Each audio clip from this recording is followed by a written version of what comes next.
I wanna be the very best that no one ever was. You think you can catch 'em all?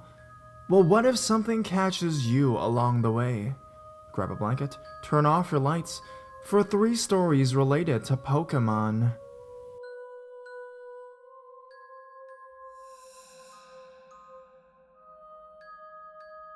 Pokemon Porn Guy. This creepy encounter happened at a comic book anime convention in Australia this year, an event quite similar to American Comic Cons. For the record, I am in my early 20s and female. I am quite into the nerd geek internet culture, and I certainly don't view it through rose-tinted glasses, as much as I enjoy it for the most part. I know, it's far from innocent. Even so, this was my first encountering such an openly creepy person that I just had to share my astonishment. I am a graphic designer by trade, but an anime and cartoon artist in all of my free time. I had long been working up the courage to attend a convention as an artist, selling and promoting my art as posters, keychains, stickers, all that good shit. My repertoire so far included a great deal of Pokemon, Deadpool, Sailor Moon, and Adventure Time, as this was a family-friendly event, and I just knew the kids, as well as adults, would like what I had to show. Things were going well. I had sold a lot more than I had anticipated on my first day, and I chatted with a fairly few friendly fans so far, and I was in a very good mood, despite being stuck behind a desk by myself. At about 3 p.m., a lot of people had moved out of the artist alley to watch the cosplay competition, so there weren't as many people around. That was when a young guy about my age, dressed as a Pokemon trainer, approached me. He was fairly attractive, tall Caucasian, with nice blue eyes, brown hair, and arms filled with day hauls of merchandise. His eyes lit up when he spotted my various Pokemon posters, a particular one featuring Squirtle, Bulbasaur, and Charmander being the one he showed the most interest in. He chatted to me for a good 20 minutes and just seemed like a regular Pokemon fan. We talked about the games and eventually my art. He asked if I do Pokemon commissions because he had something in mind he'd like me to draw. I was more than happy to. I'd only been asked a few times so far to draw on the spot for money, and it was a great way to make a little extra cash. He seemed a bit sheepish as he pulled out his cell phone, clutching it before mentioning that his request might seem a little odd. I doubted that. You ship Misty and Ash or something? All good. He shook his head no, and simply extended his hand to show me his cell phone case. On it was a poorly drawn fan art drawing of 3 Charmanders. Easy enough to replicate, but oh no. What was that? What? The Charmanders all had very obvious and large, yet childish, flaccid, hairless, human male genitals, and were depicted touching each other and more. I look to his face, I see no shame or nervousness in the fact that most people would be. Guys, this was on his cell phone case, I shit you not. An item he went out to get made, no doubt uses daily in public or at home. He told me as much. I do use it in public, usually my hand is covering most of it when in use. I was flabbergasted. It was wildly inappropriate considering the amount of children I had as customers close by. I mean, I'm no saint, but finding Pokemon hot? I could not comprehend or react. He went on, ignoring my discomfort, stating the outlines of his commission. He wanted a Charmander and a Bulbasaur, both visibly male, just cloud gazing. The Charmander laying on the Bulbasaur's stomach. I finally reacted in the form of many questions because wow, this was just strange. He claimed he only liked tame stuff, that it wasn't sexual or a fetish, and I think cute, innocent Pokemon boys are adorable. Why would he like Pokemon but only if the genitals were visible? I had heard of furries before, sure, but only moments earlier, we were sharing fond childhood memories of innocently playing an innocent game. He's since found my DeviantArt and messages me sometimes, which I ignore. I actually spotted him a few months later at a Pokemon convention, dressed the same and everything. I shudder to think how many of the artists there he approached with his strange requests.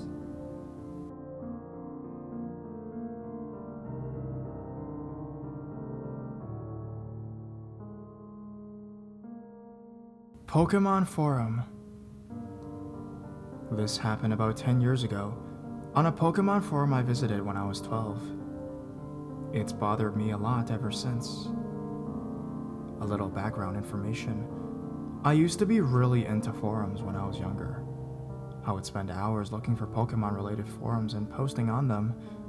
One particular forum I spent many years after my initial joining on. I grew out of forums, but I still like Pokemon. This forum happened to be, at the time, the biggest Pokemon forum around. If you guessed SPPF, you'd be right. So I basically loved Pokemon, and I loved forums. I started seeing a psychiatrist around this time as well. She told my mom I spent way too much time on the computer for it to be healthy. My mom tried the whole monitor the computer thing, but since I told her I was on a harmless Pokemon forum, she never really pressured me. I didn't have many friends outside of my brother and my neighbor, and middle school was terrible. So the internet filled in that gap for me. I met this user. We'll call them Tat one day out of the blue. They messaged, and as a 12-year-old, I didn't see the bad in anyone. Tat told me that they were 16 to 17 and lived in the UK. Cool enough for me. I live in the US, so I didn't see much of a problem. Tat liked Pokemon, and even liked the same ones I did. So we talked, and I eventually gave them my AIM handle.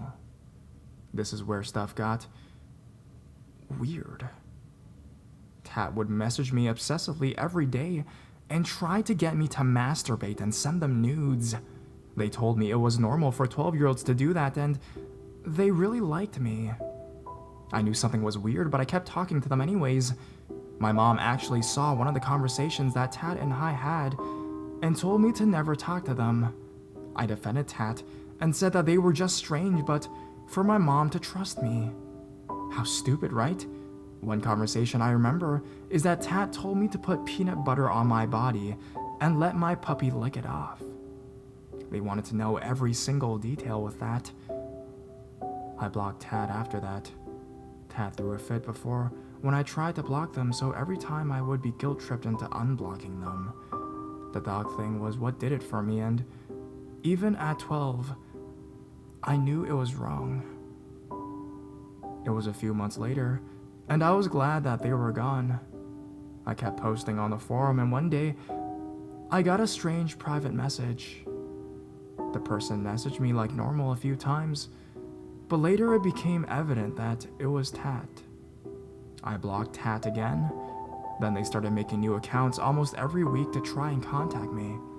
By this time, I was a year older and I did not want to deal with this.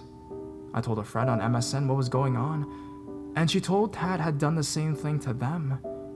In fact, Tat had bragged to my friend that I had done everything they said for me to do, and that they were coming to see me. Tat told my friend that they were in a relationship with me and that was completely untrue. Again, I was only 12 when I met them, and dating someone like that, well, dating in general, was gross. After my friend told me that, I reported Tat's newest account to the mods and they were banned for good. The mod told me that Tat was not a 16 to 17-year-old, but was an older individual, and that other users had made complaints against them for the last few days. I seriously am glad that they never found out where I lived.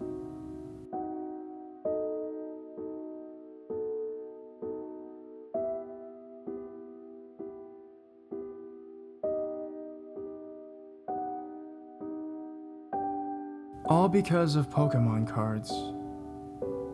Note: this is my first Reddit post, and English is not my first language, so please excuse any mistakes. Sorry for those. If this is not the right sub, please redirect me. Also, I am writing this on mobile, so my spacing might be a bit off. A little backstory. I am currently a 14-year-old girl who was born and grew up in Hawaii, but looks more Hispanic than Hawaiian or Portuguese. I have a horrible slur that sounds like I hardly can pronounce words. At the time, I was about 8 and had reddish blonde hair, which was dyed horribly and very unkempt. There was the 5 of us on this trip: me, Mom, Tawny, Travis, and my sister's boyfriend Jay. The actual story. When I went to California, my mom decided that we should go to a nearby swap meet in Orange County after we went to Disneyland. So at about 12, we left Disneyland and took a creeper van, the white rusty ones, to the place. It was not what I expected.